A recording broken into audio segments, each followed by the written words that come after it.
Hello dear students. तो last lecture में हमने बोर मॉडल स्टार्ट कर दिया था, बोर का जो एटॉमिक मॉडल था, और उसके लिए हमने सबसे पहले डिफ़ाइन किया था रेडियस को। उसके पोस्टुलेट्स पढ़े थे और उसके बाद हमने डिफ़ाइन किया था कि रेडियस कैसे हम डिफ़ाइन करते हैं। ठीक है, तो हमने रेडियस का फॉर्मूला निकाल लिया था। रेडियस का क्या फॉर्मूला था?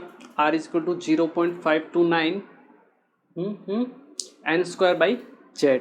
ठीक है, ये था आपकी रेडियस का फॉर्मूला। ठीक है, मतलब R is directly proportional to n²/z होता है। ये चीज़ आपको ध्यान रखनी है। ठीक है, एक और चीज़ थी जो बोर्ड के लिए आपको याद रखनी थी, दैट इज़ mvr = nh/2π। ठीक है, और उसके अलावा एक चीज़ और आपको याद रखनी थी, mv²/r that is equal to kZe²/r²। ठीक है, आई होप ये आप लोगों को याद होगी। उसके बाद हमने ग्राफ भी देखे थे और आई होप आप लोगों को ग्राफ समझ में आए होंगे, आपने प्रैक्टिस की होगी तो। ठीक है, तो आज हम पढ़ते हैं वेलोसिटी के बारे में कि वेलोसिटी हम कैसे मेजर करते हैं। ठीक है ना, जो आपका इलेक्ट्रॉन रोटेट कर रहा है ऑर्बिट के अंदर, उसकी वेलोसिटी हमें फाइंड आउट करनी है। ठीक है, तो आपका नेक्स्ट जो पॉइंट है वो क्या है? Velocity of nth shell electron.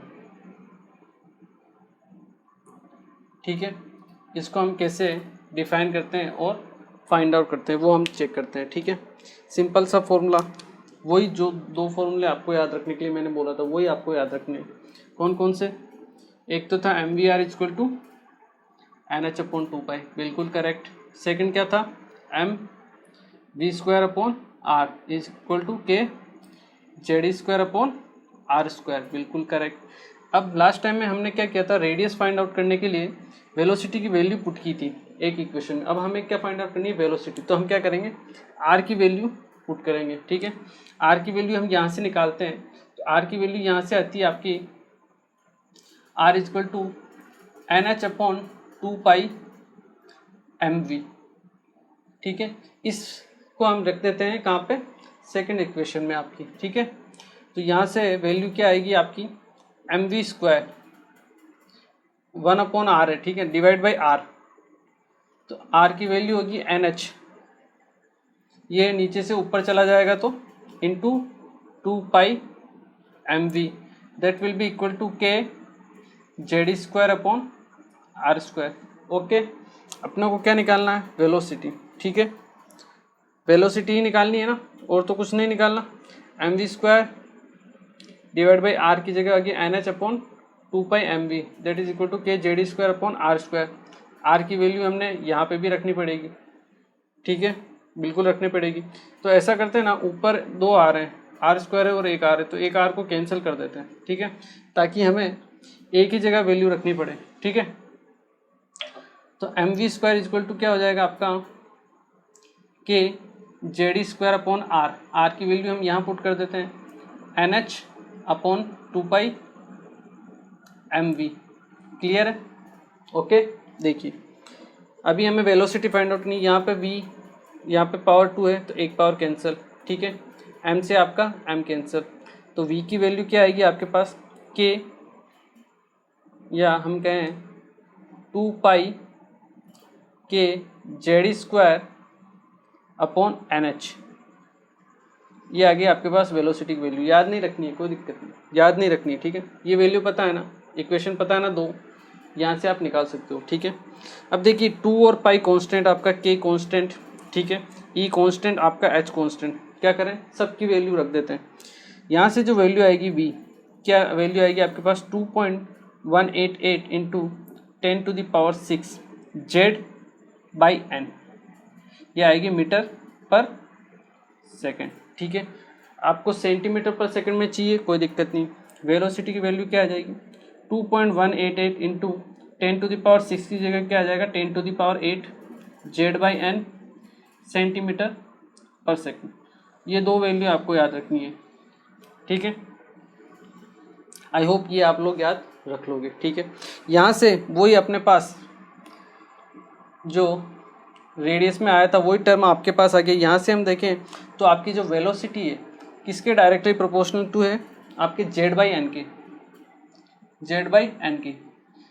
जिस तरह हम रेडियस फाइंड आउट कर सकते हैं दो एलिमेंट्स के लिए, वैसे ही हम वेलोसिटी भी कंपैरिजन कर सकते हैं दो के जो भी एटम्स हैं उनके लिए भी, ठीक है। यहाँ से अगर हम बात करें v1 बाई v2, ये क्या होगा आपका z1 by z2 into n2 नीचे है तो n1 और ये n2 बाई n1, ठीक है। इस तरीके से जैसे आपको वेलोसिटी दे दी गई है किसी भी हाइड्रोजन स्पीसीज़ के लिए, या फिर आपको He+ स्पीसीज़ के लिए वेलोसिटी की वैल्यू दी है v, कौन से शेल के लिए, आपको सेकंड शेल के लिए, ठीक है। अगर हम एग्जांपल की बात करें और आपको पूछा है लिथियम 3+ के लिए वेलोसिटी आपको फाइंड आउट करनी है फॉर थर्ड शेल, बिल्कुल कर सकते हैं, कोई दिक्कत नहीं। v1 बाई v2 मतलब v, यहाँ तो v हो गई, लिथियम की फाइंड आउट करनी है तो v2 that will be equal to z1 upon z2, इसका z1 कितना है 2 डिवाइड बाई 3, क्लियर। z क्या है आपका एटॉमिक नंबर, ठीक है, एटॉमिक नंबर, ठीक है, into n2 by n1, n2 कितना है थर्ड तो 3 डिवाइड बाई 2, यहाँ से 2 से 2 कैंसिल, 3 से 3 कैंसिल, तो v इक्वल टू v2, मतलब आपकी जो वेलोसिटी होगी लिथियम की वो भी क्या होगी v ही होगी, ठीक है। आई एम श्योर ये आप लोगों को समझ में आया होगा, ठीक है, इसको नोट कीजिए। फिर हम क्या करते हैं, ग्राफ प्लॉट करते हैं v, z और n में, ठीक है, एक बार आप इसे नोट कीजिए। ओके, तो आई होप ये आप लोगों ने नोट कर लिया होगा, ठीक है। देखिए अब हम क्या करते हैं, ग्राफ प्लॉट करते हैं। ग्राफ प्लॉट करने के लिए आपको क्या चाहिए, केवल और केवल एक इक्वेशन, ठीक है। देखिए यहाँ हम कितने ग्राफ प्लॉट कर सकते हैं, यहाँ हम 3 ग्राफ प्लॉट कर सकते हैं, ठीक है। एक तो ग्राफ हम प्लॉट कर सकते हैं आपकी वेलोसिटी और जेड में, ठीक है।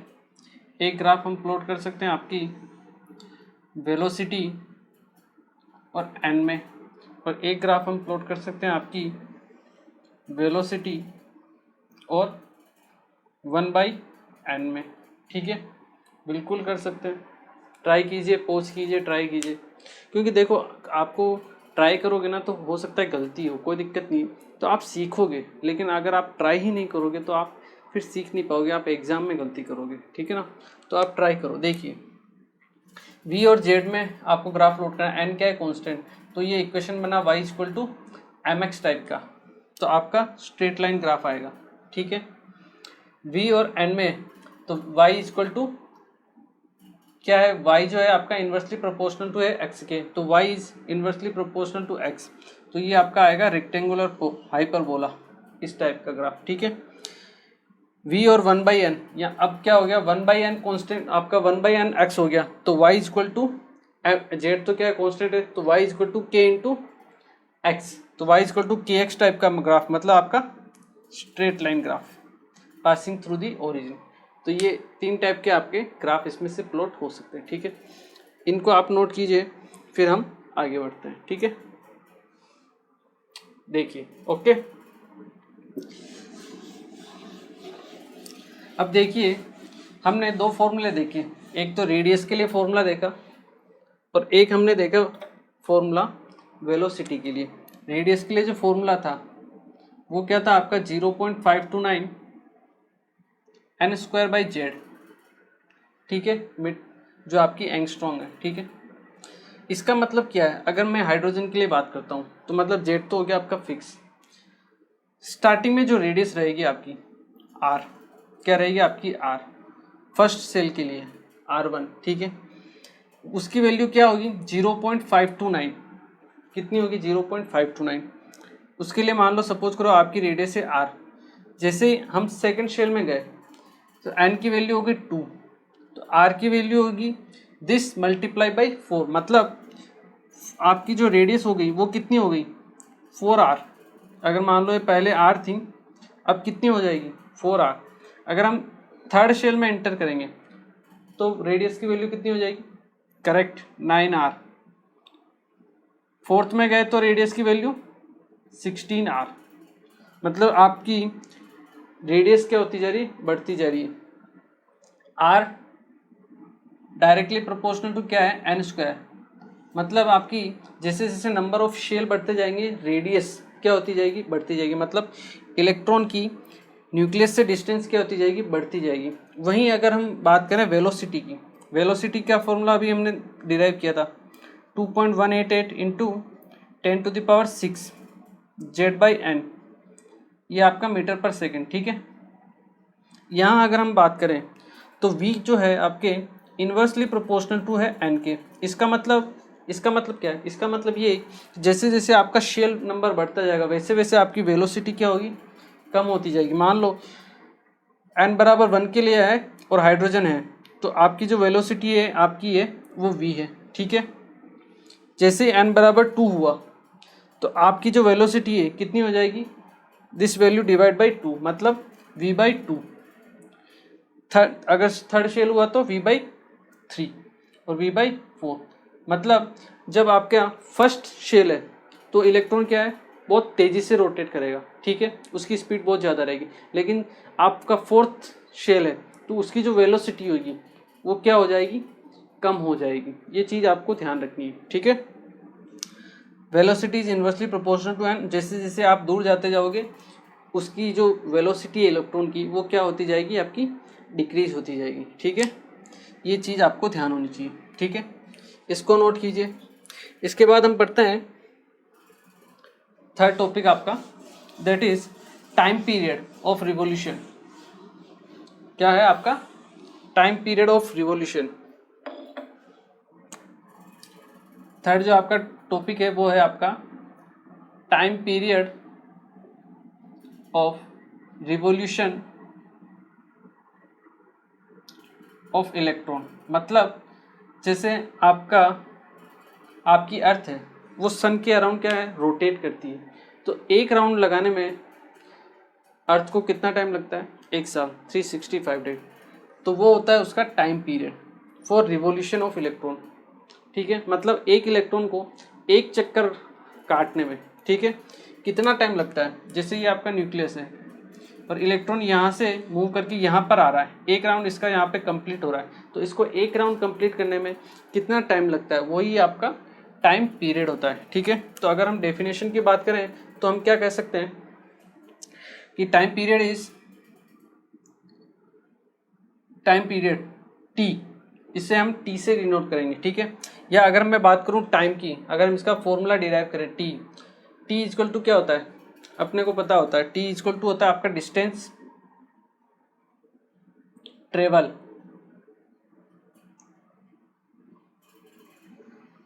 अपॉन वेलोसिटी, ठीक है।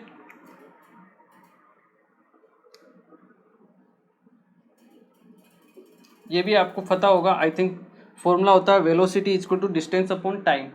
तो वहाँ से हम निकाल सकते हैं time equal to distance travel upon velocity. Distance travel, मान लो इसकी रेडियस है आपकी आर, कितनी रेडियस है इसकी, आर रेडियस है, तो आपके डिस्टेंस कितनी हो जाएगी 2πr डिवाइड बाई वेलोसिटी आपकी v। तो यहाँ से t के लिए हमारे पास फॉर्मूला आ जाता है 2πr अपॉन v। आपको क्या करना है, वैल्यू पुट करनी है। 2π वेलोसिटी की वैल्यू क्या होती है, r की वैल्यू हमने निकाली थी 0.529 into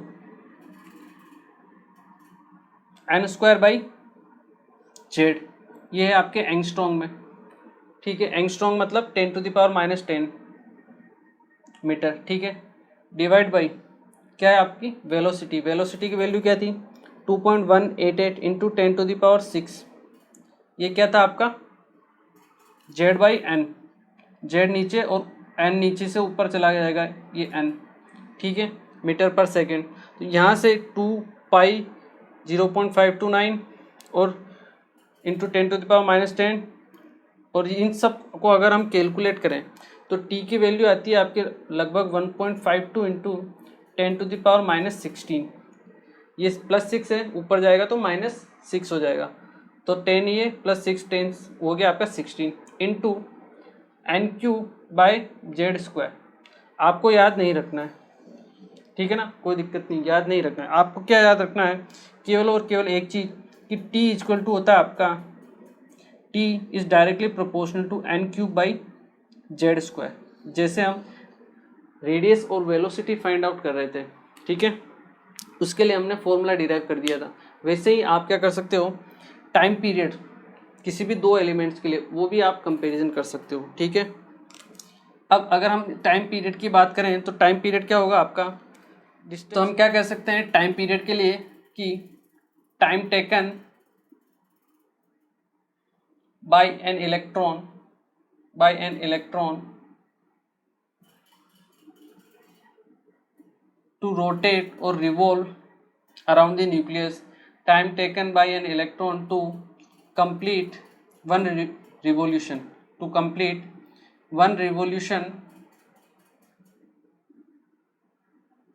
about the axis or about the nucleus. इसे हम क्या कहते हैं, time taken by an electron to complete one revolution about the nucleus, ठीक है। इसे हम क्या कहेंगे, टाइम टेकन रहेंगे। आपको क्या याद रखना है, केवल t is directly proportional to n cube by z square. यहाँ से हम T1 बाई T2 भी लिख सकते हैं। T1 बाई T2 वो क्या होगा आपका N1 cube divide by N2 cube into Z नीचे है तो Z2 square divide by Z1 square. ये चीज़ आपको ध्यान रखनी है, ठीक है। इसको नोट कीजिए। फिर हम एक टर्म और पढ़ लेते हैं, वो है आपकी फ्रीक्वेंसी, ठीक है। या फिर इसको हम यहीं पे कवर कर लेते हैं, ठीक है, फ्रीक्वेंसी को, ठीक है। देखिए अगर हम फ्रीक्वेंसी को कवर करने की, छोटा सा टॉपिक है आपका फ्रीक्वेंसी, फोर्थ जो टॉपिक है आपका वो है आपका फ्रीक्वेंसी। देखिए फिर आप क्या करना, एक साथ उतार लेना, ठीक है। फ्रीक्वेंसी होता है सिंपल मीनिंग, फ्रीक्वेंसी मीन्स आपका 1/t, मतलब 1/, टाइम पीरियड, ये होता है सिंपल फ्रीक्वेंसी। आपको क्या याद रखना है, फ्रीक्वेंसी जो है आपका t जो है डायरेक्टली प्रोपोर्शनल टू है किसके, n क्यूब बाई जेड के। तो जो f होगा वो डायरेक्टली प्रोपोर्शनल टू किसके होगा, n स्क्वायर या फिर Z square by n cube के। ये आपको याद रखना है केवल और केवल, ठीक है। और ये भी याद नहीं रखना है, टाइम पीरियड वाला याद रख लो, कोई दिक्कत नहीं है।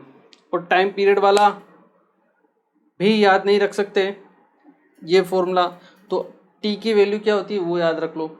t की वैल्यू होती है 2πr बाई v, मतलब distance travel divide by velocity, इतना तो याद रख सकते हो।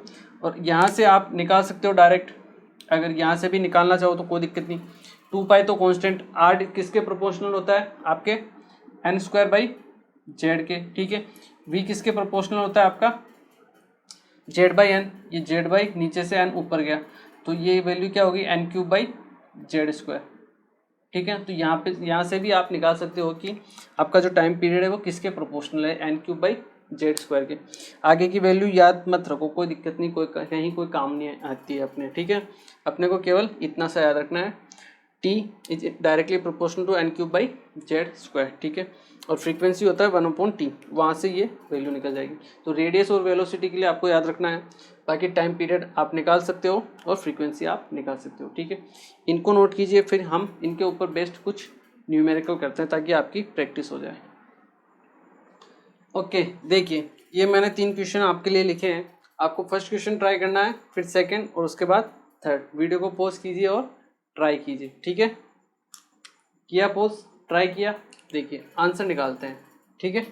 आई होप आप लोगों ने वीडियो को पॉज किया होगा और ट्राई किया होगा, ठीक है। देखिए क्या कह रहा है, कैलकुलेट रेडियस रेशियो, मतलब आपको रेशियो निकालना है रेडियस का R1/R2, ठीक है, for second orbit of helium ion and third orbit of beryllium ion, ठीक है।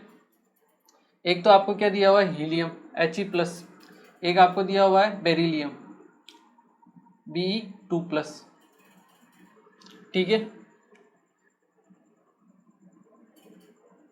ये आएगा Be3+ आएगा, ठीक है ना, Be3+ करना आपको, क्योंकि 1 ही इलेक्ट्रॉन होना चाहिए आपका, ठीक है।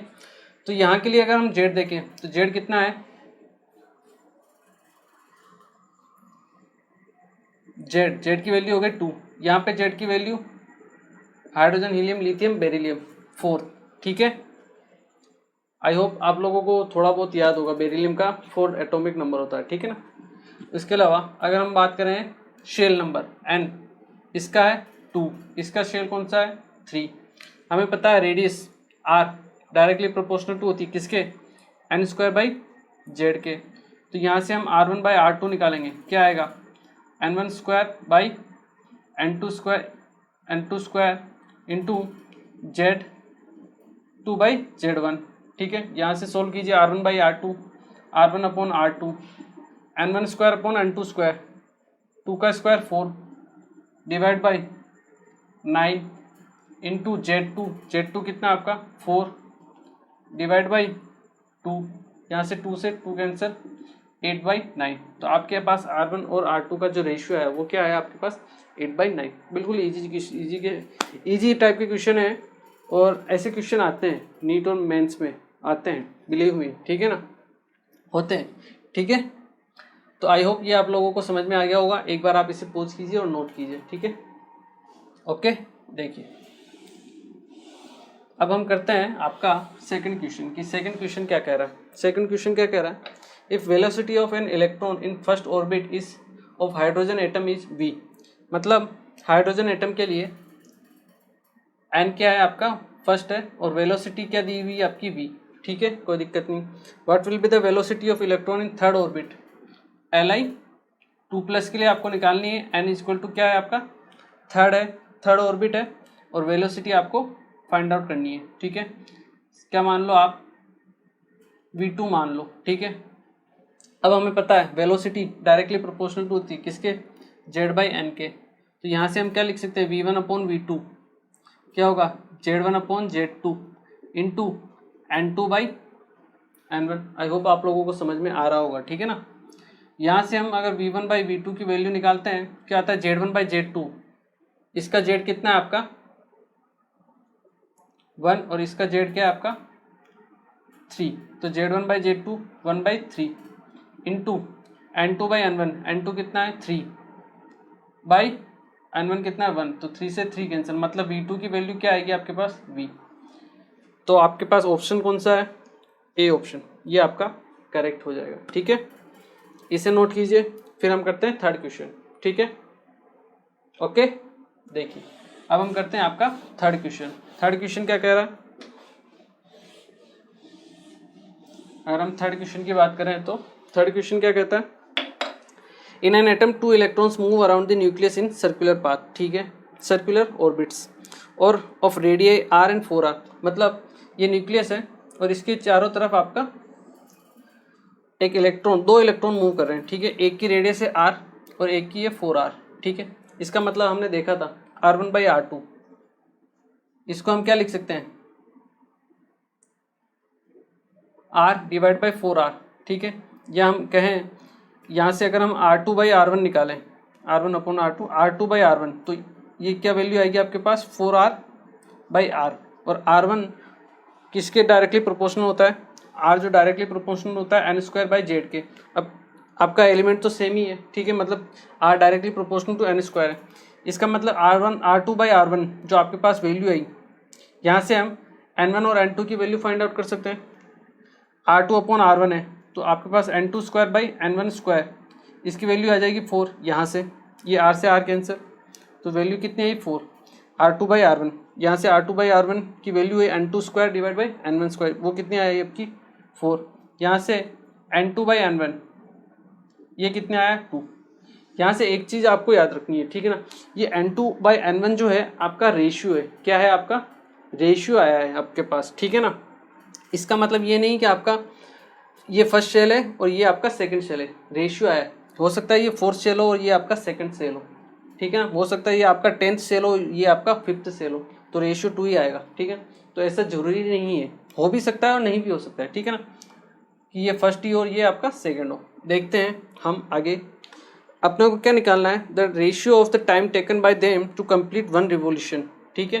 टाइम टेकन मतलब आपको T1/T2 निकालना है, और T हमने देखा था डायरेक्टली प्रोपोर्शनल टू होता है किसके n³ के, क्योंकि Z तो सेम है, सेम एलिमेंट है, तो यहाँ से आप निकाल सकते हो T1/T2, ये क्या आएगा आपका n1³ डिवाइड बाई n2³, ठीक है। या फिर हम बात करें T2/T1, ये कितना होगा आपका n2³/n1³। आपको क्या निकालना है, the ratio of the time taken by them to complete 1 revolution is, ठीक है। 2 electrons move around the nucleus in circular orbits of r and 4r, ठीक है, क्लियर। T2/T1, n2/n1 इसका क्यूब, ये आएगा 8/1। आपको क्या निकालना है, T1/T2, ये आ जाएगा 1/8। तो आपका आंसर क्या होगा, 1/8। ठीक है, तो ये चीज़ आपको ध्यान रखनी है। An atom 2 electrons move around the nucleus in circular orbits of radius r and r 4r, मतलब ये फर्स्ट है और ये आपका सेकंड है।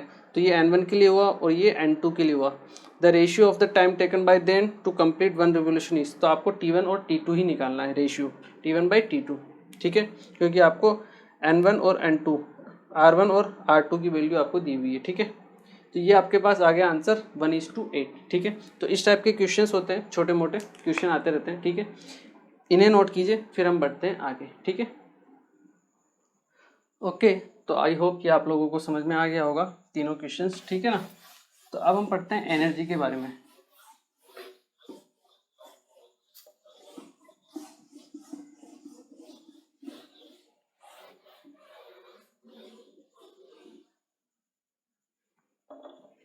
ठीक है, अब हम किसके बारे में पढ़ते हैं, एनर्जी के बारे में, कि आपके जो अनंत शेल है उसमें हम एनर्जी कैसे फाइंड आउट करते हैं किसी भी इलेक्ट्रॉन की। तो आप नेक्स्ट पॉइंट बना के लिख सकते हो, एनर्जी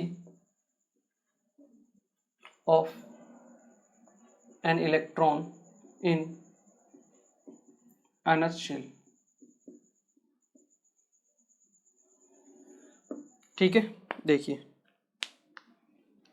ओके, देखिए एनर्जी ऑफ इलेक्ट्रॉन इन अनंत शेल आपको निकालनी है। ठीक है, जैसे आपका कोई इलेक्ट्रॉन है जो न्यूक्लियस के इन्फ्लुएंस में रोटेट कर रहा है। ठीक है ना,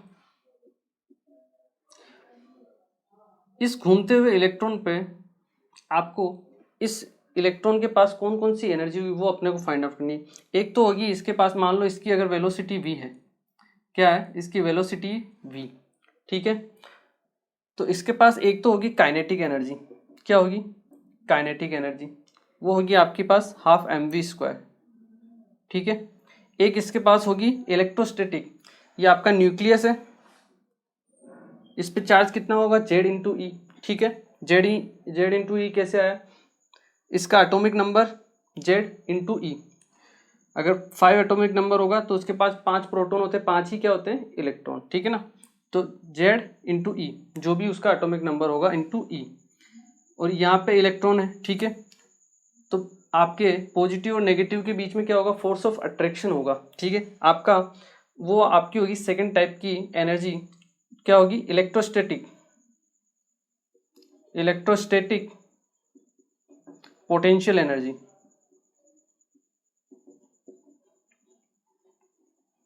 मतलब किसी भी घूमते हुए इलेक्ट्रॉन पे के पास दो टाइप की एनर्जी होगी, एक तो होगी आपकी काइनेटिक एनर्जी और दूसरी होगी आपके पास इलेक्ट्रोस्टैटिक पोटेंशियल एनर्जी। ठीक है, और जो टोटल एनर्जी होगी वो इन दोनों का सम होगी। अगर हम बात करें टोटल एनर्जी क्या होगी आपके पास, kinetic energy plus potential energy. ठीक है, अब अपने को फाइंड आउट करनी है टोटल एनर्जी। ठीक है, देखिए काइनेटिक एनर्जी तो है 12mv², जो आपकी पोटेंशियल एनर्जी होती है ये होती है आपके पास Q1 Q2/R के इक्वल। ठीक है, ये आपको ध्यान रखना है। ठीक है, अगर हम यहाँ से बात करें पोटेंशियल एनर्जी की, Q1 चार्ज कितना है Z/E, ये Z/E। Q2 इलेक्ट्रॉन पे चार्ज -E। ठीक है, -E डिवाइड बाई R। तो यहाँ से हमारे पास पोटेंशियल एनर्जी का एक फॉर्मूला आता है, दैट इज -kZe²/R। ठीक है, यहाँ से हमें पोटेंशियल एनर्जी का फॉर्मूला मिलता है। दूसरी बात काइनेटिक एनर्जी क्या है आपके पास, 12mv²। ठीक है, और मैंने आपको बोहर के दो फॉर्मूले याद रखने के लिए बोला था, एक तो था आपका mvr=nh/2π। ठीक है, और दूसरा क्या था mv²/r=kZe²/R²। ठीक है, यहाँ से R गया, यहाँ से mvr की वैल्यू आपके पास आ जाएगी, mvr की वैल्यू क्या आएगी, kZe²/R। ठीक है, इस वैल्यू को आप यहाँ पुट कर दीजिए। ठीक है, तो आपके पास काइनेटिक एनर्जी की जो वैल्यू आएगी वो क्या आएगी, 12 × या फिर हम कहें हाफ kZe²/r। ठीक है, तो अपने पास दो फॉर्मूले हो गए, पोटेंशियल एनर्जी भी आ गई और काइनेटिक एनर्जी भी आ गई। और अपने को क्या निकालनी है, टोटल एनर्जी। बिल्कुल टोटल एनर्जी निकाल लेते हैं। टोटल एनर्जी क्या होगी आपकी, इन दोनों का एडिशन। तो यहाँ से अपने पास टोटल एनर्जी का फॉर्मूला आ जाएगा, क्या होगा, kinetic energy plus potential energy. तो टोटल एनर्जी क्या होगी आपकी, काइनेटिक एनर्जी हाफ kZe²/r। ठीक है, पोटेंशियल एनर्जी है आपकी माइनस kZe²/r। क्लियर, यहाँ से टोटल एनर्जी आप निकालोगे, ये हाफ है और ये 1 है। ठीक है, तो कितना बचेगा, -1/2 kZe², यहाँ पे kZe², ठीक है ना, kZe²/r। ये आपके पास टोटल फॉर्मूले का, टोटल एनर्जी का फॉर्मूला आ गया। थर्ड फॉर्मूला याद नहीं रखना है कुछ भी, टेंशन मत लो, ठीक है ना। जो याद रखना है वो मैं आपको बताऊंगा, ठीक है। अब इन तीन फॉर्मूलों से, ये तो हमारे पास आ गई, इन तीनों फॉर्मूलों को आपको याद नहीं रखना है, ठीक है ना। जब जरूरत हो आप यहाँ से डिराइव कर सकते हो, ठीक है ना। काइनेटिक एनर्जी पता है हाफ mv², और ये फॉर्मूला आपको याद रखने के लिए मैंने बोल दिया है। दोनों को कैलकुलेट करना है, यहाँ से काइनेटिक एनर्जी आ जाएगी। पोटेंशियल एनर्जी होती है आपकी k(Q1Q2/r), यहाँ से Q1 Q2 की वैल्यू लिखिए, पोटेंशियल एनर्जी आ जाएगी। दोनों को ऐड कीजिए, टोटल एनर्जी आ जाएगी, ठीक है। अब यहाँ से हमारे पास एक रिलेशन आता है पोटेंशियल एनर्जी, काइनेटिक एनर्जी और टोटल एनर्जी के बीच में, वो आपको याद रखना है, ठीक है। वो क्या है, total energy is equal to, यहाँ से अगर मैं देखूँ टोटल एनर्जी क्या है, -1/2 kZe²/r, और काइनेटिक एनर्जी क्या है, 1/2 kZe²/r। यहाँ से मैं लिख सकता हूँ total energy is equal to minus kinetic energy. कोई दिक्कत किसी को नहीं, लिख सकता हूँ। ये क्या है, -kZe²/r पोटेंशियल एनर्जी, और टोटल एनर्जी क्या है, -12 kZe²/r। यहाँ पे हम टोटल एनर्जी और पोटेंशियल एनर्जी को भी रिलेट कर सकते हैं। तो आपकी जो टोटल एनर्जी है वो क्या हो जाएगी, 1/2, या फिर हम कहें पोटेंशियल एनर्जी /2। क्यों, क्योंकि पोटेंशियल एनर्जी क्या है, kZe²/r माइनस में /2 करेंगे तो -1/2 kZe²/r, वो किसके इक्वल है, आपके टोटल एनर्जी के लिए। तो P/2 is equal to total energy. ये हो गया आपका रिलेशन, जो आपको याद रखना है, जो आपको याद रखना है। क्योंकि क्या है, कभी कभी क्वेश्चन में काइनेटिक एनर्जी दे देते हैं और टोटल एनर्जी पूछ लेते हैं, तो अगर आप फॉर्मूला के चक्कर में रहोगे तो काम नहीं चलेगा। आपको डायरेक्ट रिलेशन याद रहेगा। तो अगर काइनेटिक एनर्जी की वैल्यू दी है, उसके आगे माइनस साइन लगा दो, आपको टोटल एनर्जी मिल जाएगी। पोटेंशियल एनर्जी दी है, /2 कर दो, आपको टोटल एनर्जी मिल जाएगी, ठीक है। तो ये रिलेशन है जो आपको ध्यान रखना है, ठीक है। एक बार आप इसे नोट कीजिए, फिर हम एनर्जी का जो आपका फॉर्मूला है, इसका एक और फॉर्मूला डिराइव करते हैं, ठीक है ना। एक बार आप इसे नोट कीजिए। ओके, देखिए अब हम क्या करते हैं, एनर्जी का फॉर्मूला हम डिराइव करते हैं कि एनर्जी का फॉर्मूला कैसे डिराइव करेंगे। ओके, देखिए ये आपका टोटल एनर्जी का फॉर्मूला, ठीक है। यहाँ से अगर हम एनर्जी की बात करें, जो आपकी टोटल एनर्जी, अगर क्वेश्चन में एनर्जी पूछा है ना, तो इसका मतलब टोटल एनर्जी ही है वो, ठीक है ना। आपको अलग अलग काइनेटिक एनर्जी और पोटेंशियल एनर्जी नहीं निकालनी है। कभी भी क्वेश्चन में पूछता है एनर्जी मतलब टोटल एनर्जी, ठीक है। तो एनर्जी का फॉर्मूला क्या हो गया आपके पास, E equal to -12 kZe²/r। R की वैल्यू मैंने आपको बताई थी, कोई दिक्कत नहीं, याद नहीं है तो। R इक्वल टू क्या होता है, n²h²/4π² kZme²। ये फॉर्मूला होता है n²h²/4π² mkZe², ठीक है। आई होप ये आप लोगों को याद होगा, ठीक है। यहाँ से हमने क्या करेंगे, R की वैल्यू को पुट कर देंगे यहाँ पे, ठीक है।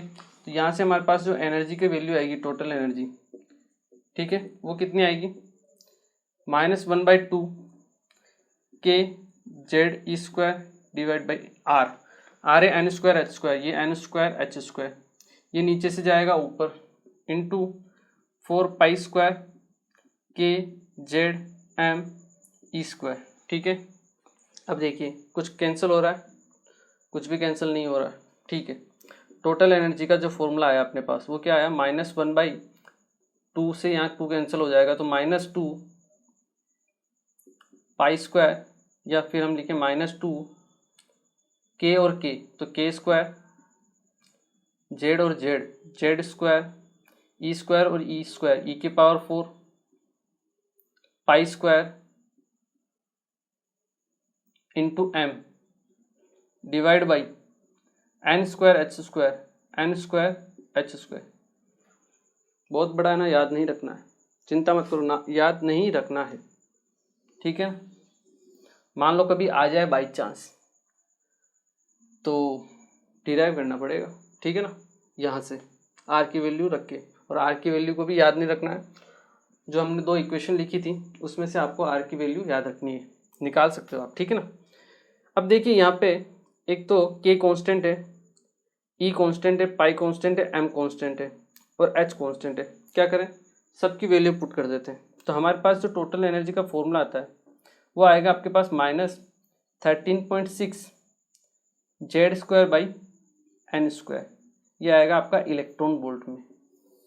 बस इतना ही आपको याद रखना है, ये तो हो जाएगा ना। ये भी नहीं होगा, ये तो हो जाएगा आई थिंक। तो -13.6 Z square by N square E V electron volt में, ये है आपका फाइनल फॉर्मूला जो आपको याद रखना है। ठीक है, अब मान लो टोटल एनर्जी ये है, आपको काइनेटिक एनर्जी पूछ ली जाए कि काइनेटिक एनर्जी निकालिए, तो काइनेटिक एनर्जी क्या होगी, माइनस ऑफ टोटल एनर्जी, मतलब यहाँ पे माइनस है तो plus 13.6 Z square divide by N square, ये होगी काइनेटिक एनर्जी। पोटेंशियल एनर्जी पूछ ले तो कोई दिक्कत नहीं, twice of total energy, twice मतलब मल्टीप्लाई करो तो -27.2 Z square by N square electron volt, ये होगी आपकी पोटेंशियल एनर्जी। कोई दिक्कत नहीं, इसे नोट कीजिए। फिर हम अलग अलग एनर्जी लेवल के लिए क्या करते हैं, डायग्राम ड्रॉ करते हैं हाइड्रोजन एटम के लिए। यहाँ से आप एक चीज़ और देख सकते हो कि जैसे जैसे आपकी एन की वैल्यू बढ़ती है, मान लो अगर हम हाइड्रोजन की बात करें तो जेड हो गया फिक्स, जैसे जैसे नंबर ऑफ शेल बढ़ रहे हैं, जैसे एन की वैल्यू बढ़ रही है, एन क्या है नंबर ऑफ शेल, जैसे जैसे एन की वैल्यू बढ़ रही है टोटल एनर्जी क्या होनी चाहिए, गिरनी चाहिए। बट इस नेगेटिव साइन की वजह से टोटल एनर्जी क्या होगी, बढ़ेगी। मतलब जैसे जैसे आपकी एनर्जी शेल बढ़ेगा, जैसे 1 से 2, 2 से 3, 3 से 4, आपका जो एनर्जी है वो क्या होगी, बढ़ती रहेगी। ठीक है ना, वो आपको ध्यान रखनी है। एक बार आप इसे नोट कीजिए, फिर हम हाइड्रोजन एटम के लिए इसे समझते हैं। ओके, देखिए अब हम पढ़ते हैं आपके अलग अलग एनर्जी शेल के लिए, हाइड्रोजन एटम के लिए आपकी क्या क्या ज़रूरतें हैं, मतलब एनर्जी के क्या क्या लेवल्स हो सकते हैं। ठीक है ना, देखिए अपने को केवल ये फॉर्मूला याद रखना है। ठीक है ना, इसलिए मैं इसे मिटा नहीं रहा हूँ। ठीक है, सारी कैलकुलेशन उसी फॉर्मूले से होगी हमारी। अगर हम बात करें ग्राउंड लेवल की, मतलब n बराबर क्या है आपका 1, जब n बराबर 1 होता है इसे हम बोलते हैं ग्राउंड स्टेट। क्या बोलते हैं, ग्राउंड स्टेट।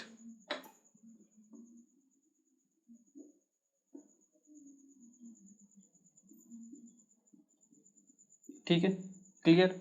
अब देखिए अगर मैं आपको पूछूं कि ग्राउंड स्टेट के लिए हाइड्रोजन के लिए एनर्जी की क्या वैल्यू होगी, तो हमारे पास एनर्जी का क्या फॉर्मूला था, E = -13.6 Z square by N square electron volt. ठीक है, यहाँ से आप निकालिए एन की वैल्यू रखिए 1, जेड की वैल्यू 1, तो एनर्जी की वैल्यू जो आएगी वो कितनी आएगी, -13.6 इलेक्ट्रॉन वोल्ट। क्लियर है, ठीक है। अब हम बात करते हैं n बराबर 2 के लिए। किसके लिए, n बराबर 2 के लिए। ग्राउंड स्टेट सबसे नीचे वाला स्टेट होता है जिसको हम n बराबर 1 बोलते हैं। जैसे ही वो उससे ऊपर गया तब हम बोलते हैं इसको सेकंड एनर्जी शेल, या फिर इसे हम बोलेंगे फर्स्ट एक्साइटेड स्टेट। क्योंकि यहाँ से एक्साइटेशन आपका स्टार्ट हो जाता है, इसलिए इसे हम क्या बोलते हैं, फर्स्ट एक्साइटेड स्टेट। क्या बोलते हैं, फर्स्ट एक्साइटेड स्टेट। ठीक है, क्लियर, ओके।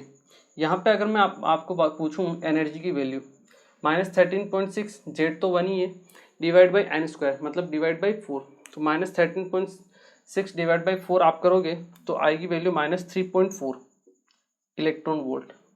ठीक है, क्लियर।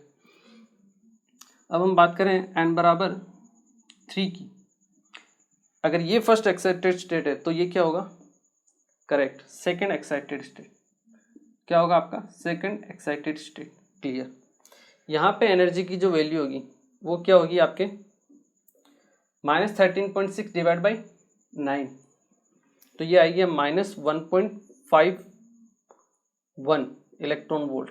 ठीक है, क्लियर, ओके। अब हम बात करें n बराबर 4 के लिए बात करते हैं, ये आपका थर्ड एक्साइटेड स्टेट, समझ गए ना। मतलब आपको अगर क्वेश्चन में दिया है फिफ्थ एक्साइटेड स्टेट है तो n की वैल्यू क्या होगी, 6, क्योंकि फर्स्ट एक्साइटेड स्टेट है तो n की वैल्यू है 2, फिफ्थ एक्साइटेड स्टेट होगा तो n की वैल्यू 6 होगी। ठीक है, अगर क्वेश्चन में दिया है शेल नंबर है आपका 9, तो एक्साइटेड स्टेट कौन सी होगी, 8th करेक्ट, 8th होगी। ठीक है, ये आपको ध्यान आना चाहिए, ठीक है ना, क्योंकि क्वेश्चन में क्या एक्साइटेड स्टेट बोलते हैं, जैसे आपको क्वेश्चन में कभी कह देते हैं फिफ्थ एक्साइटेड स्टेट, तो बच्चे क्या है n की वैल्यू 5 रख देते हैं, तो गलत हो जाता है, n की वैल्यू क्या आएगी, 6। ये चीज़ आपको ध्यान रखनी है। n बराबर 4 की बात करें तो -13.6 डिवाइड बाई 4 का स्क्वायर 16, ये आपके पास आएगी -0.84 या 85 इलेक्ट्रॉन वोल्ट, क्लियर। n बराबर 5 की वैल्यू बात करते हैं, किसके लिए, 5 के लिए, तो ये वैल्यू आएगी आपके -0.54 इलेक्ट्रॉन वोल्ट।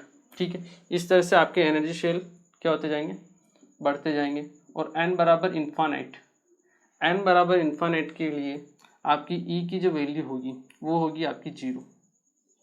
इसका मतलब क्या है, इसका मतलब ये है कि यहाँ पे आपका न्यूक्लियस और यहाँ पे आपका इलेक्ट्रॉन इन्फानाइट स्टेट पे, मतलब न्यूक्लियस का इस इलेक्ट्रॉन के ऊपर कोई भी आकर्षण मतलब अट्रैक्शन फोर्स बिल्कुल नहीं है, यह इलेक्ट्रॉन फ्री है, ये एटम से बाहर जा चुका है। ठीक है, मतलब न्यूक्लियस का अट्रैक्शन इलेक्ट्रॉन के ऊपर बिल्कुल नहीं रहा। अगर इलेक्ट्रॉन के ऊपर अट्रैक्शन फोर्स नहीं रहा तो न्यूक्लियस की जो एनर्जी होगी उसके ऊपर अगर अट्रैक्शन फोर्स ही नहीं है तो एनर्जी भी कोई काम नहीं करेगी। ठीक है, मतलब आपकी एनर्जी की जो वैल्यू होगी वो क्या हो जाएगी, 0। यहाँ पे अगर आप इन्फानाइट लिखते हो तो ई की वैल्यू क्या आ जाती है, 0। ठीक है, ये चीज़ आपको ध्यान रखनी है। इन्फानाइट का मतलब होता है आपकी एनर्जी क्या है, 0, इलेक्ट्रॉन क्या है, न्यूक्लियस के अट्रैक्शन फोर्स से बाहर जा चुका है, मतलब एटम से बाहर निकल चुका है। ठीक है, अब न्यूक्लियस का उस इलेक्ट्रॉन के ऊपर कुछ भी अट्रैक्शन काम नहीं कर रहा है। ठीक है, ये होता है n बराबर इन्फानाइट का मतलब आपका एनर्जी क्या होगी, 0 होगी। ठीक है, यहाँ पे जो नेगेटिव साइन इंडिकेट हो रहा है, नेगेटिव नेगेटिव नेगेटिव सब में नेगेटिव हो रहा है, नेगेटिव साइन इंडिकेट करता है अट्रैक्शन फोर्स को, किसको, अट्रैक्शन फोर्स को, कि इलेक्ट्रॉन के ऊपर न्यूक्लियस का अट्रैक्शन फोर्स लग रहा है। ठीक है ना, इसलिए अट्रैक्शन फोर्स लगने से आपकी एनर्जी क्या हो रही है, नेगेटिव होती है। ठीक है, इसलिए यहाँ पे नेगेटिव साइन लगता है। ठीक है, ये तो हो गया आपके किसके लिए, हाइड्रोजन के लिए। ठीक है, एक चीज़ इसमें आपको और याद रखनी है, वो है आपका इनको एनर्जी गैप। जैसे फर्स्ट और सेकंड के बीच में अगर हम एनर्जी गैप देखें तो वो एनर्जी गैप कितना आएगा, -13.6 -3.4, तो ये आएगा आपके पास 10.2 इलेक्ट्रॉन वोल्ट। ये एनर्जी गैप आपको याद होना चाहिए। ठीक है ना, 10.2 इलेक्ट्रॉन वोल्ट का इसका एनर्जी गैप है। ठीक है, अब हम बात करें थर्ड और फर्स्ट की, तो ये एनर्जी गैप कितना होगा, -13.6 -1.51, ये हो जाएगा आपके पास 12.09 क्लियर है, इलेक्ट्रॉन वोल्ट। अब हम बात करें किसके लिए, फोर्थ और फर्स्ट के लिए, तो एनर्जी गैप कितना होगा, 13.6 से माइनस करो 0.85, कितना आएगा आपके पास, 12.09 75 इलेक्ट्रॉन वोल्ट आई थिंक, ठीक है ना। तो ये एनर्जी गैप है, ये भी आपको याद होनी चाहिए। आपको 5 चीज़ें याद रखनी है। एक तो ये एनर्जी की जो वैल्यू है 5 तक, ये आपको याद होनी चाहिए, ठीक है। क्वेश्चन करने में ईजी रहती है, बार बार कैलकुलेशन नहीं कर सकते। -13.6 डिवाइड बाई 16 करोगे आप, तब जाके वैल्यू आएगी भाई -1.85।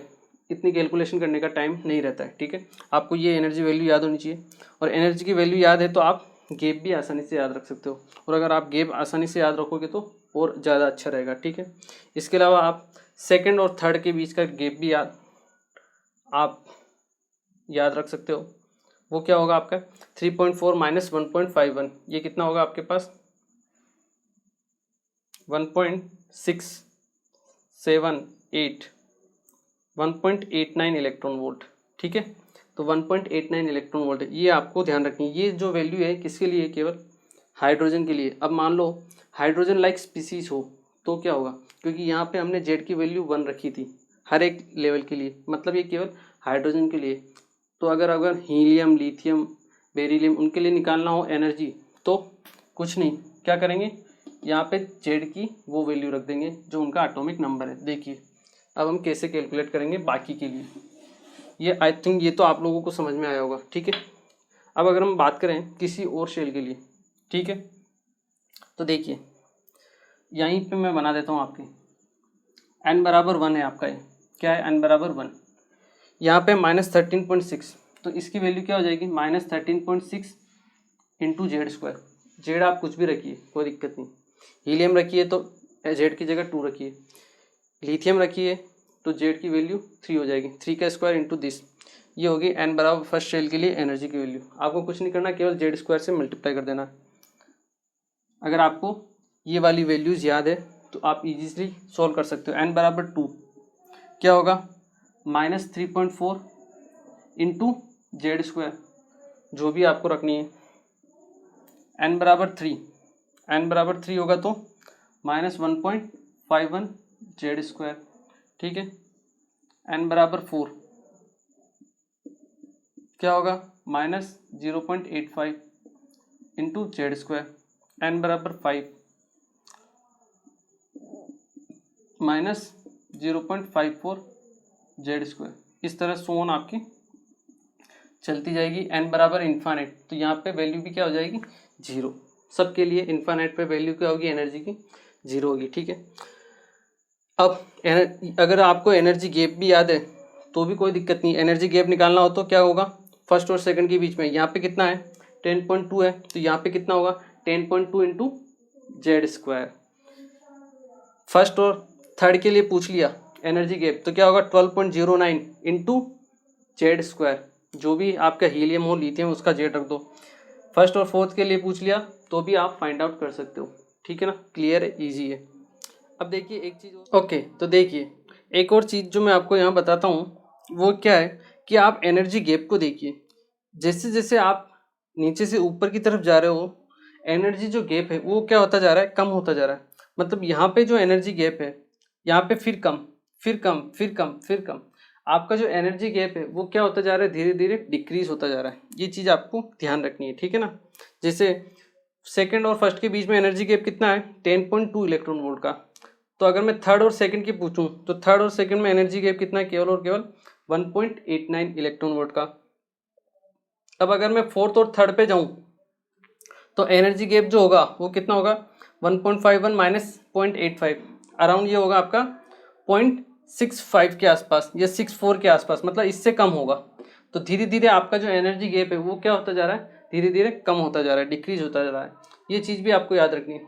अब इसी से एनर्जी से आप किसी भी फोटोन की वेवलेंथ भी फाइंड आउट कर सकते हो। जैसे किसी भी शेल पे आपको मान लो एक फोटोन आके इमिट होता है, ठीक है, स्ट्राइक करता है, और यहाँ से आपका इलेक्ट्रॉन फोर्थ से आपके फर्स्ट शेल में आ जाता है। किससे, फोर्थ से फर्स्ट शेल में। तो आपको मान लो उसकी वेवलेंथ पता नहीं है कि जो वेवलेंथ इमिट हुई यहाँ से लैम्डा, उसकी वैल्यू क्या है, तो वो भी आप फाइंड आउट कर सकते हो। कैसे, देखिए फोर्थ से फर्स्ट पे आया तो जो एनर्जी गैप है, एनर्जी जो रिलीज करेगा वो कितनी रिलीज करेगा, इस शेल और इस शेल के बीच में जो एनर्जी गैप है उसके बराबर, ठीक है। इस शेल और इस शेल के बीच में जो एनर्जी गैप है वो कितना है 12.75 इलेक्ट्रॉन वोल्ट। तो यहाँ से आप ई की वैल्यू देख सकते हो 12.75 इलेक्ट्रॉन वोल्ट, ठीक है। और ई क्या होता है आपके, अगर हम हाइड्रोजन की बात करें तो, ठीक है ना, जेड की बात नहीं करें, और अगर कोई जेड होगा तो मल्टीप्लाई बाई जेड स्क्वायर हो जाएगा, ठीक है। या फिर आप किसी और के लिए बात करो तो E V into Z square मान लीजिए आप, ठीक है। इसकी वैल्यू की क्या होगी, एच सी अपॉन लेमडा 1240, अगर नैनोमीटर में है तो 1240 आ जाएगा, एंगस्ट्रॉन्ग में है तो 12400 आ जाएगा। ये एंगस्ट्रॉन्ग में वैल्यू आ जाएगी आपके, ठीक है, into electron volt divide by lambda. यहाँ से आप किसी भी एटम के लिए जिसकी वैल्यू जेड आपको पता है, हाइड्रोजन है तो 1, हीलियम है तो 2, पुट करके आप लेमडा की वैल्यू फाइंड आउट कर सकते हो, ठीक है ना। तो इसलिए भी ये थोड़ा इम्पोर्टेंट हो जाता है, क्योंकि हमें क्या है, एनर्जी से रिलेटेड फ्रीक्वेंसी, वेवलेंथ, अलग अलग एनर्जी शेल के बारे में जो गैप है वो हम इससे आइडेंटिफाई कर सकते हैं, फाइंड आउट कर सकते हैं, हाइड्रोजन के लिए या फिर हाइड्रोजन लाइक कोई भी स्पीसीज हो उसके लिए, ठीक है। तो ये आपको एनर्जी की वैल्यू याद होनी चाहिए, ठीक है ना।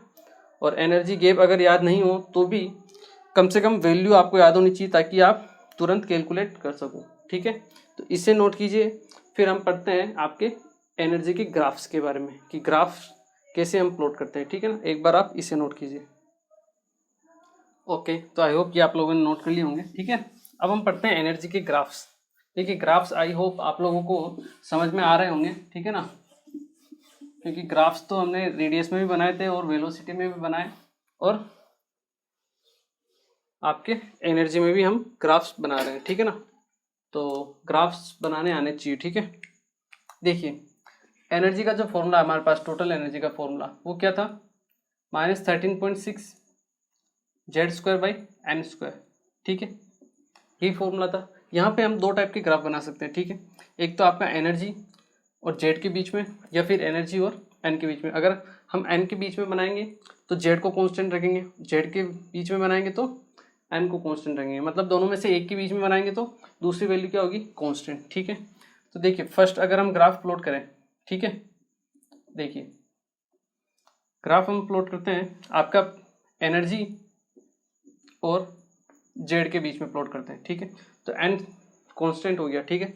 अगर हम जेड के बीच में प्लॉट करें या फिर हम वो प्लॉट करें जेड स्क्वायर के बीच में पहले, ठीक है, तो ये कौन सा ग्राफ बनेगा, y इक्वल टू, यहाँ पे माइनस साइन है, ठीक है, ये ध्यान रखना है, y इक्वल टू, ये तो कांस्टेंट है -13.6, एन भी कांस्टेंट हो गया, तो y equal to -mx type का है, मतलब स्ट्रेट लाइन ग्राफ बनेगा, बट किस डायरेक्शन में बनेगा, आपके नेगेटिव डायरेक्शन में। क्लियर है, स्ट्रेट लाइन बनेगा आपका नेगेटिव डायरेक्शन में, क्लियर है। सेकंड चीज अगर हम देखें, ग्राफ प्लॉट करते हैं अपन, आपका वही एनर्जी, और इस बार हम ग्राफ प्लॉट करते हैं किसके बीच में, जेड के बीच में। तो ये क्या हो जाएगा, y equal to X square minus, means y equal to -kx², ये आएगा आपके पास पैराबोला टाइप का, लेकिन नेगेटिव साइन है तो अपवर्ड नहीं आएगा, कौन सा आएगा, डाउनवर्ड।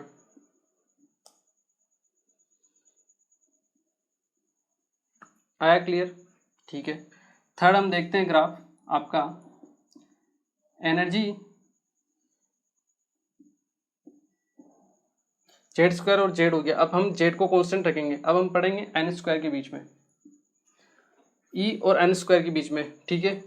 तो जेड आपका कांस्टेंट हो गया, तो ये ऊपर की टर्म पूरी हो गई कांस्टेंट, 1/n², मतलब y क्या है, इन्वर्सली प्रोपोर्शनल टू है एक्सिस के, तो y is inversely proportional to x में कौन सा ग्राफ आता है आपका, रेक्टेंगुलर हाइपरबोला, मतलब इस टाइप का, बट नेगेटिव साइन है तो आपका ग्राफ नीचे की तरफ आएगा, ठीक है, इस टाइप का। ग्राफ का नेचर वही है, बस नेगेटिव साइन होने की वजह से आपके जो ग्राफ है वो कहाँ आ रहे हैं, इस बार नीचे की तरफ आ रहे हैं, ये ध्यान रखना है आपको। ये है आपके टोटल एनर्जी के ग्राफ, ठीक है। फोर्थ अगर हम बात करें किसके लिए, एनर्जी और एन के बीच में, ई और एन के बीच में, बिल्कुल सही बात है, कोई दिक्कत नहीं है। या फिर हम बात करें ई और 1/n² के बीच में ग्राफ प्लॉट करते हैं, ठीक है। तो ये क्या होगा, y इक्वल टू ये ऊपर वाला कांस्टेंट, ठीक है, y इक्वल टू माइनस के एक्स टाइप का, y इक्वल टू माइनस के एक्स मतलब स्ट्रेट लाइन होगा, बट नेगेटिव साइन की वजह से आपका डाउनवर्ड मूवमेंट में होगा, ठीक है ना। यहाँ पे इसको हम जीरो से स्टार्ट नहीं करते हैं, ठीक है ना, ये ध्यान रखना आप। जीरो से इसलिए स्टार्ट नहीं करते हैं क्योंकि n की वैल्यू अगर हम जीरो पुट कर देते हैं तो ये वैल्यू इन्फानाइट चली जाएगी, ठीक है ना, इसलिए हम इसको जीरो से स्टार्ट नहीं करते हैं, थोड़ा सा नीचे स्टार्ट कर दें, पर आएगा आपका स्ट्रेट लाइन ही आएगा, ठीक है। ये चीज़ आपको ध्यान रखनी है, ठीक है। ये आपके कौन से ग्राफ है, टोटल एनर्जी के जेड और एन के साथ में, ठीक है, इन्हें नोट कीजिए। फिर मैं आपको बताता हूँ टोटल एनर्जी की जगह अगर हम काइनेटिक एनर्जी ले लें तो ग्राफ्स के ऊपर क्या फ़र्क पड़ेगा।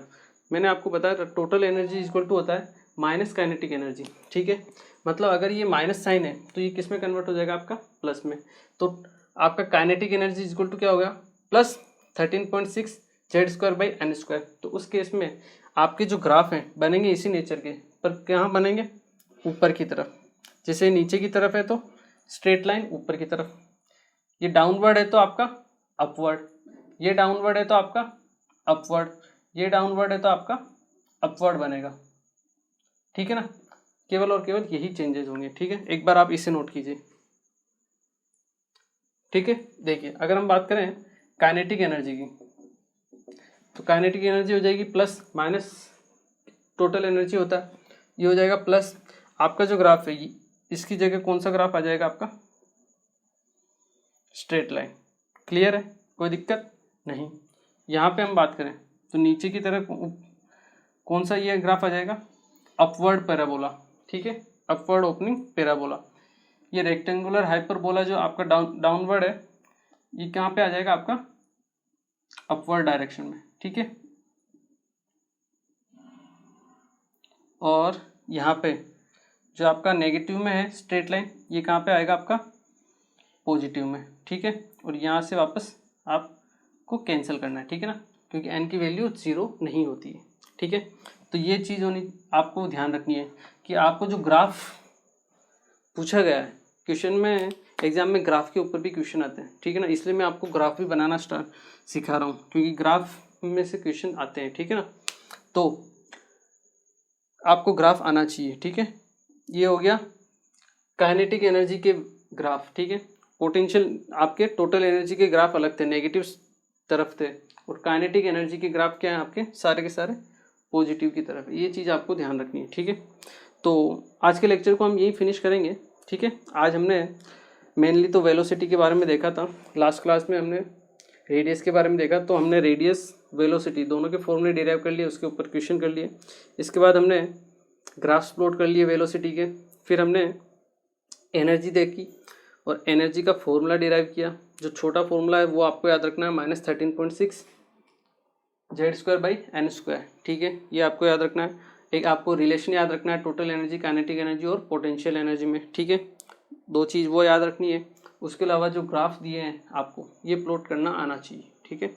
और आपको हो सकता है अभी नहीं आए हो, कोई दिक्कत नहीं है, 11th में आप मैथ्स में अच्छे तरीके से ग्राफ पढ़ोगे, ठीक है ना, तो आपका बिल्कुल क्लियर हो जाएगा। और नहीं हो अगर आपके बायो सब्जेक्ट है तो भी मैंने आपको ग्राफ प्लॉट करना सिखाए हैं, ठीक है ना। आप किसी की भी मतलब थोड़ी सी प्रैक्टिस करके आप उसमें परफेक्ट हो सकते हो ग्राफ में, ठीक है ना, कोई बड़ी बात नहीं है, ठीक है। तो मिलते हैं फिर नेक्स्ट लेक्चर। फिर नेक्स्ट लेक्चर में हम इसके ऊपर बेस्ट कुछ क्वेश्चन करेंगे और कुछ और टॉपिक पढ़ेंगे, ठीक है। Thank you.